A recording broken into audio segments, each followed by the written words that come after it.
Faly miarabantsika tsirairay azy indray satria izao zoma fa 4 volana aprily izao misaotra an'Andriamanitra isika fa mbola nomeny tombontsoa indray raiso ny famonjeny Kristy raiso ihany koa tombontsoa lehibe anananao ny fananana ny tombonandro hatrany hoderaintsika manjakariva Andriamanitra ny amin'izany. Aloha indirantsika ny mofinainan'io dia hivavaka isika. Iranay tsara andrisan-danitra mbola velom-pisaorana sy be fiderananao zahay satria avy aminao ny antom-pisinay ary izay izao moa dia eto satria no ny fitiavanao dia andray ny hery avy aminao zahay mangataka aminao mba mindrafo aminay ary koa mbola zava-tsoa amin'ny fiainanay tsirairay avy aminaran'i Jesosy amen. Lohatenin'ny mofinainantsika androany dia manao hoe vatosoa sa vato karangana. Vatosoa sa vato karangana. Nalaina amin'ny Agay 2 dia 7:20 manao hoe amin'izany androany hoy Jehovah tompony maro dia ho raisiko ianao ry Zerobabela mpanompoko zanaky Sealtiela hoy Jehovah ka ataoko toy ny fanomboakase ianao fa efa nifidy anao hoy Jehovah tompony maro amen.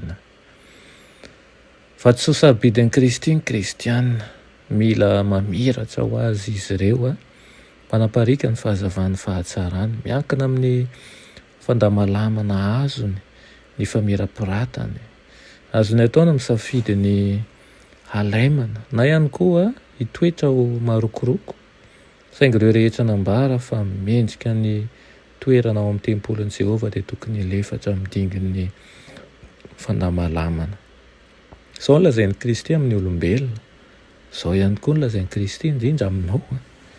Hay ianao izy novidika ianao mbola vato tsy voapaika ianao izao saingy raha mipetraka eo am-pelantanako dia halamaiko ary hanome voninahitra ny anarako ny fahazavana izay hamirapiratanao.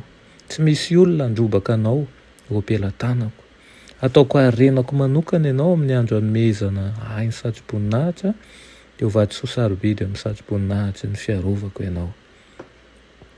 Tsy mandany fotoana amin'ny fitaovana tsy manana tombabidy dia Jesosy Kristy. Ianao ilay vatosoa sarobidy ihany no halamaino tahaka ny lapa mafy sy mitaky ezaka io dingan'io manjatra ny ambom-pon'olombelona izany mikasika lalan'ny fanandraman'ny olona izay heverino tanteraka noho ny fiheverano mety Kristy ary esorina mitoetra ny fananjatan-tena rehetra.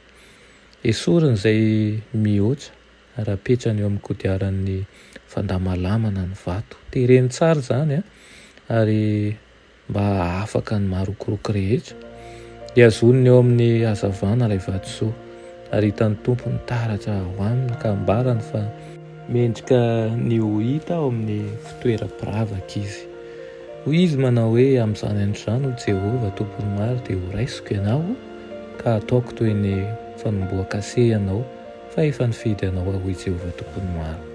Saorana na dia mafy aza ny fanandramana izay manome tombabidy vaovao ny vato ka mampamiratra izany amin'ny famirapiratany velona dia tahaka izany ihany koa isika tsy hamela na dia iray aza amin'ireo mpiasa mitsopo irery Andriamanitra ka hiady amin'ny fahasarotana lehibe ary koa ho resy dia rizina ho vatosoa sarobidy ianao ary izay no lazain'ny soratra masina manao hoe miara-miafina ao amin'ny Kristy ao amin'Andriamanitra ianao. Iriko izany ho tanteraka aminao tokoa amin'ity anio ity ka ny fanahy masina ny hanampy ho amin'ny fahatanterana izany. Amen. Iranay tsara andrisan-danitra atolotra ianao ny dera satria ianao lehibe fitiavanao anay ilay volavolanao izay mba homendrika anao tokoa. Ampio izahay satria mety misy zavatra tsy mahazatra anay, mety misy efa fahazaran-dratsy ihany koa. Ampio izay hiala amin'izany, mety marary aminay ihany koa ny miala amin'ireny satria efa fahotana mahazatra. Ianao kosa dia angatahanay mba hamoly zava-tsoa ao anatinay ka hitiavanay mandrakariva ny fahamarinana sy ny fitiavana avy aminao. Anaran'i Jesosy, amen.